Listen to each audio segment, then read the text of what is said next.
ಅಂಕೋಲದ ಶಿರೂರಲ್ಲಿ ಗುಡ್ಡ ಕುಸಿತ ಪ್ರಕರಣಕ್ಕೆ ಸಂಬಂಧಪಟ್ಟ ಹಾಗೆ ಗುಡ್ಡ ಕುಸಿತದಲ್ಲಿ ನಾಪತ್ತೆಯಾಗಿದ್ದ ಲಾರಿ ಈಗ ಪತ್ತೆ ಆಗಿದೆ. ಗಂಗಾವಳಿ ನದಿಯಲ್ಲಿ ಮೆಟಲ್ ಅವಶೇಷಗಳು ಪತ್ತೆಯಾಗಿದೆ. ಬೂಮರ್ ಮಷಿನ್ ಬಳಸಿ ಶೋಧ ಕಾರ್ಯವನ್ನು ಮಾಡ್ತಾ ಇದ್ದಾರೆ. ಆ ಲಾರಿ ಅಲ್ಲಿ ಏನು ಗುಡ್ಡ ಕುಸಿತ ಆಗಿ ಗುಡ್ಡದ ಮಣ್ಣು ಗಂಗಾವಳಿ ನದಿಗೆ ಬಿದ್ದಾಗ ಲಾರಿ ಕೂಡ ನದಿ ಒಳಗೆ ಬಿದ್ದಿದೆ.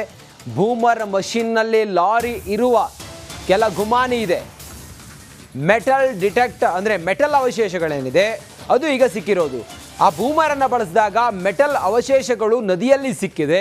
ಈ ಕಾರಣದಿಂದ ಅದೇ ಸ್ಥಳದಲ್ಲಿ ಲಾರಿ ಇದೆ ಅನ್ನುವ ಅನುಮಾನವನ್ನು ಅಲ್ಲಿ ರೆಸ್ಕ್ಯೂ ಮಾಡ್ತಾ ಇರುವಂಥ ಆಪರೇಷನ್ ತಂಡ ಏನಿದೆ ಅವರು ವ್ಯಕ್ತಪಡಿಸಿದ್ದಾರೆ. ಈ ಸ್ಥಳದಲ್ಲಿ ಲಾರಿ ಇರಬಹುದು ಅಂಥೇಳಿ. ಯಾಕಂತ ಹೇಳಿದರೆ ಅಲ್ಲಿ ಮೆಟಲ್ ಅಂಶಗಳೆಲ್ಲ ಸಿಕ್ಕಿದೆ, ಅಂದರೆ ಮೆಟಲ್ ವಸ್ತುಗಳೆಲ್ಲ ಸಿಕ್ಕಿದೆ ಅಲ್ಲಿ. ಆ ಕಾರಣದಿಂದ ಅಲ್ಲಿರಬಹುದು ಅನ್ನುವ ಅನುಮಾನವನ್ನು ವ್ಯಕ್ತಪಡಿಸಿದ್ದಾರೆ.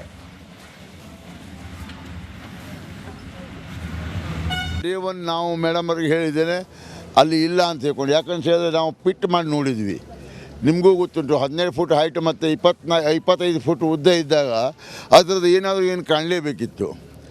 ಇವತ್ತು ವುಡನ್ ಲಾಗು ಕಾಣಬೇಕಿತ್ತು. ನಾನು ನಿಮ್ಮ ಮೊದಲಿಂದ ಏನು ಹೇಳ್ತಾ ಇದ್ದೇನೆ, ಆ ಗಾಡಿ ತಳ್ಳಿ ಹೋಗಿದೆ, ಉಲ್ಟಾ ಬಿದ್ದಿದೆ, ಅದ್ರ ಮೇಲೆ ಮಣ್ಣು ಬಿದ್ದಿದೆ, ಅದು ಮುಚ್ಚಿ ಹೋಗಿದೆ. ಆದರೆ ಅದರ metal full size of the vehicle type ಅವರಿಗೇನೋ ಒಂದು ಹಿಂಟ್ಸ್ ಸಿಗ್ತಾ ಇದೆ.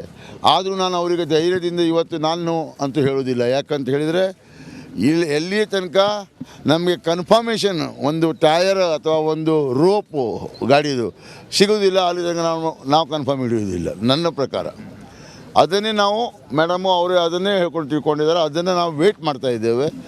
ನಾಳೆ ಈ ಕಾರ್ಯಾಚರಣೆಯಲ್ಲಿ ನಮಗೆ ಯಶಸ್ಸು ಸಿಗ್ತದೆ ಅಂತ ಹೇಳ್ಕೊಂಡು ಹೇಳಿ. ಸೊ ಇವತ್ತು ನಾವು ವಿತ್ ಸ್ಯಾಟಲೈಟ್ ಇಮೇಜರಿ ಮತ್ತು ಆರ್ಮಿ ತಂಡದವರು ಕೂಡ ಅವರು ಎಕ್ವಿಪ್ಮೆಂಟ್ಸ್ ಇಟ್ಕೊಂಡು ನಮಗೆ ಕೋಆರ್ಡಿನೇಟ್ಸ್ ಕೊಟ್ಟಿದ್ದರು. ಮತ್ತು ನೇವಿ ಅವರು ಕೂಡ ಇದೆಲ್ಲ ಸೆಪರೇಟ್ಲಿ ಆಗಿತ್ತು. ಎಲ್ಲ ಕೂಡ ಸೇರಿ ಅದೇ ಪಾಯಿಂಟನ್ನು ಒಂದು ಆಬ್ಜೆಕ್ಟ್ ಇರುವ ಥರ ಡಿಟೆಕ್ಷನ್ ಬರ್ತಾ ಇದೆ.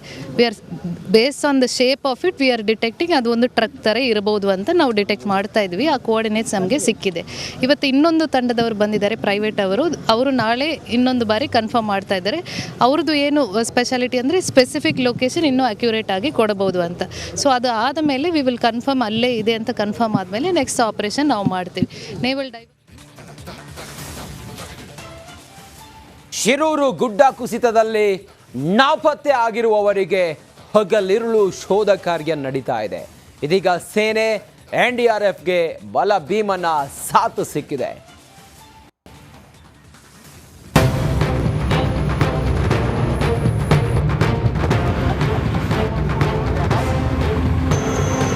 ಉತ್ತರ ಕನ್ನಡ ಜಿಲ್ಲೆಯ ಶಿರೂರಿನ ಭೂಕುಸಿತ ಘಟನೆಗೆ ಸಂಬಂಧಪಟ್ಟಂತೆ ಈಗಾಗಲೇ ಕಾರ್ಯಾಚರಣೆಯನ್ನು ಇನ್ನಷ್ಟು ಚುರುಕುಗೊಳಿಸಲಾಗಿದೆ. 9ನೇ ದಿನದ ಕಾರ್ಯಾಚರಣೆಯಲ್ಲಿ ಬೂಮರ್ ಯಂತ್ರಗಳ ಮೂಲಕ ಶೋಧ ಕಾರ್ಯ ಮಾಡಲಾಗಿದೆ. ಬೂಮರ್ ಯಂತ್ರಗಳಿಂದ ಶೋಧ. ರಾಷ್ಟ್ರೀಯ ಹೆದ್ದಾರಿಯಲ್ಲಿ ಮಣ್ಣು ತೆರವು ಕಾರ್ಯಾಚರಣೆ. ಕೇರಳ ಮೂಲದ ಚಾಲಕ ಸೇರಿ ಕನ್ನಡಿಗರ ಪತ್ತೆಗೆ ಅವಿರತ ಪ್ರಯತ್ನ. ವಾಹನ ಸವಾರರಿಗೆ ಸ್ವಯಂ ಸೇವಕರಿಂದ ಊಟೋಪಚಾರ. ರೆಸ್ಕ್ಯೂ ಆಪರೇಷನ್ ಸ್ಥಳದಿಂದ ರಿಪಬ್ಲಿಕ್ ಕನ್ನಡ ಗ್ರೌಂಡ್ ರಿಪೋರ್ಟ್.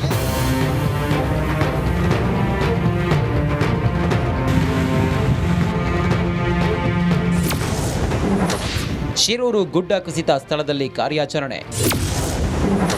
ಕೇರಳದ ಚಾಲಕ, ಕನ್ನಡಿಗರಿಗಾಗಿ ರೆಸ್ಕ್ಯೂ ಆಪರೇಷನ್. ಬೂಮರ್ ಯಂತ್ರದ ಮೂಲಕ ನಿರಂತರ ಶೋಧ. ಕಾರವಾರದ ಶಿರೂರು ಗುಡ್ಡ ಕುಸಿತ ಸ್ಥಳದಲ್ಲಿ ಶೋಧ ಕಾರ್ಯ ಮುಂದುವರೆದಿದೆ.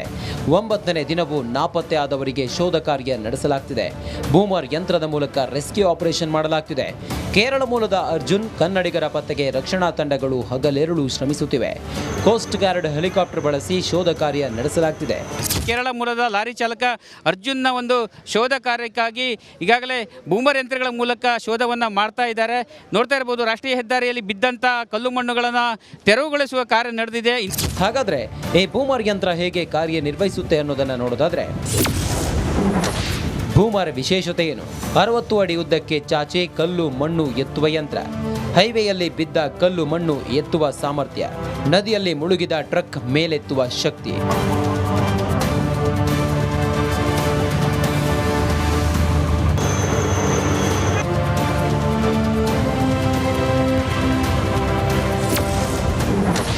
ಸ್ಥಳದಲ್ಲಿ ಬೀಡು ಬಿಟ್ಟ ಶಾಸಕ ಸತೀಶ್ ಹುಸೈನ್. ಗುಡ್ಡ ಕುಸಿದ ಜಾಗದಲ್ಲೇ ಶಾಸಕ ಸತೀಶ್ ಸೈಲ್ ಬೀಡು ಬಿಟ್ಟಿದ್ದಾರೆ. ರಕ್ಷಣಾ ಕಾರ್ಯ ನೋಡಿಕೊಳ್ಳುತ್ತಿದ್ದಾರೆ. ನೌಕಾಸೇನೆ ಸಿಬ್ಬಂದಿ 2 ಸ್ಥಳ ಗುರುತು ಪತ್ತೆ ಮಾಡಿದ್ದು ಯಂತ್ರಗಳ ಮೂಲಕ ಹುಡುಕಾಟ ನಡೆಸಲಾಗ್ತಿದೆ. ಪೂರ್ವ ಈಶಾನ್ಯ ಅಥವಾ ಪೂರ್ವ ಆಗ್ನೇಯ ಡೈರೆಕ್ಷನ್ನಲ್ಲೇ ಗಾಡಿ ಬಿದ್ದಿರ್ಬೋದು ಅಂತ ಅಂದಾಜು ಬರ್ತದೆ. It is a common thinking. ಅಂದರೆ ಯಾಕಂತಂದರೆ 2 ಹೈ ಲೈನಿನ ಹೋಗಿದೆಯಲ್ಲ, ಅದು ಹೈ ಲೈನಿಂದ ಮಧ್ಯದಲ್ಲಿ ತೊಗೊಂಡು ಹೋದರೆ ಅದು ಅಂಗಡಿ ಇತ್ತು. ಆ ಅಂಗಡಿ ಹಿಂದೆ ಜರಿದು ಹೋಗಿದೆ. ಈ ಥರ ಮಧ್ಯದಲ್ಲಿ ಡಿವೈಡರ್ ಇರಲಿಲ್ಲ ಅಲ್ಲಿ. ಅರ್ಥ ಆಯ್ತಲ್ಲ? ಈ ಮಣ್ಣು ಏನಾಗ್ತದೆ, ಕೆಸರಾದ ಮೇಲೆ ಇದನ್ನು ನುಗ್ಗಿ ಹೋಗ್ತದೆ. ಕೆಸರು ಇದ್ರ ಮೇಲೆ ಬೀಳಿಲ್ಲ. ಆವಾಗ ನುಗ್ಗಿ ಹೋದ್ಮೇಲೆ ಯಾವಾಗ ನದಿಯ ಪಾತ್ರ ಬಂತಲ್ಲ, ಆವಾಗ ಇದು ಡೌನ್ ಆಗಿ ಈಗ ಉಲ್ಟಾ ಬಿದ್ದಿದೆ. ಅಂಕೋಲದ ಶಿರೂರಿನಲ್ಲಿ ಗುಡ್ಡ ಕುಸಿತ ಮಣ್ಣಿನಡಿ ಸಿಲುಕುವುದಕ್ಕಿಂತ ಮುಂಚೆ ಲಾರಿ ಓಡಾಟದ ದೃಶ್ಯ ಸಿಸಿಟಿವಿಯಲ್ಲಿ ಸೆರೆಯಾಗಿದೆ. ಜುಲೈ 15ರಂದು ಸಂಜೆ 4:30ಕ್ಕೆ ಜೊಯ್ಡಾದಿಂದ ರಾಮನಗರಕ್ಕೆ ಹೊರಟಿತ್ತು. ನಾಪತ್ತೆಗೂ ಮುನ್ನದ ಬೆಂಜ್ ಲಾರಿಯ ಸಿಸಿಟಿವಿ ದೃಶ್ಯ ರಿಪಬ್ಲಿಕ್ ಕನ್ನಡಕ್ಕೆ ಲಭ್ಯ ಆಗಿದೆ.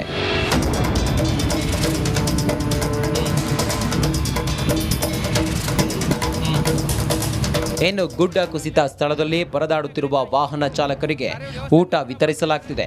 ವಿವಿಧ ಸಂಘಟನೆಗಳ ಕಾರ್ಯಕರ್ತರು ಆಹಾರ ವಿತರಣೆ ಮಾಡುತ್ತಿದ್ದಾರೆ. ಹಲವು ದಿನಗಳಿಂದ ವಾಹನ ಚಾಲಕರಿಗೆ ತೊಂದರೆಯಾಗ್ತಿದೆ ಎಂಬ ಆರೋಪ ಕೇಳಿಬಂದಿತು. ಅದಲ್ಲದೆ ಕೇರಳ ಮಾಧ್ಯಮದಲ್ಲಿ ಕೂಡ ಈಗಾಗಲೇ ಲಾರಿ ಚಾಲಕರು ಪರದಾಡುತ್ತಿರುವ ಬಗ್ಗೆ ಒಂದು ರೀತಿಯ ಸುದ್ದಿ ಕೂಡ ಬಿತ್ತರಾದ ಹಿನ್ನೆಲೆಯಲ್ಲಿ ಈಗಾಗಲೇ ಉತ್ತರ ಕನ್ನಡ ಜಿಲ್ಲೆಯ ಅಲರ್ಟ್ ಆಗಿರುವಂಥ ಕೆಲವು ಸಂಘ ಸಂಸ್ಥೆಗಳು ಕೂಡ ಈ ಒಂದು ಕಾರ್ಯವನ್ನು ಕೂಡ ಮಾಡ್ತಾ ಇದ್ದಾರೆ. ನೋಡ್ತಾ ಇರ್ಬೋದು. ಶಿರೂರು ಭೂಕುಸಿತದಿಂದ ಜೀವಹಾನಿ ಮಾತ್ರ ಅಲ್ಲ, ರೈತರಿಗೂ ನಷ್ಟದ ಬರೆ ಎಳೆದಿದೆ. ಉಳುವರೆಯಲ್ಲಿ ಕೃಷಿ ಭೂಮಿ ಸಂಪೂರ್ಣ ನಾಶ ಆಗಿದೆ. ತುಳಸಿಗೌಡ ಎಂಬುವರ ಅಡಿಕೆ ಗಿಡಗಳು ನಾಶವಾಗಿದ್ದು ಕಣ್ಣೀರು ಹಾಕುತ್ತಿದ್ದಾರೆ. Bureau report, Republic Kannada.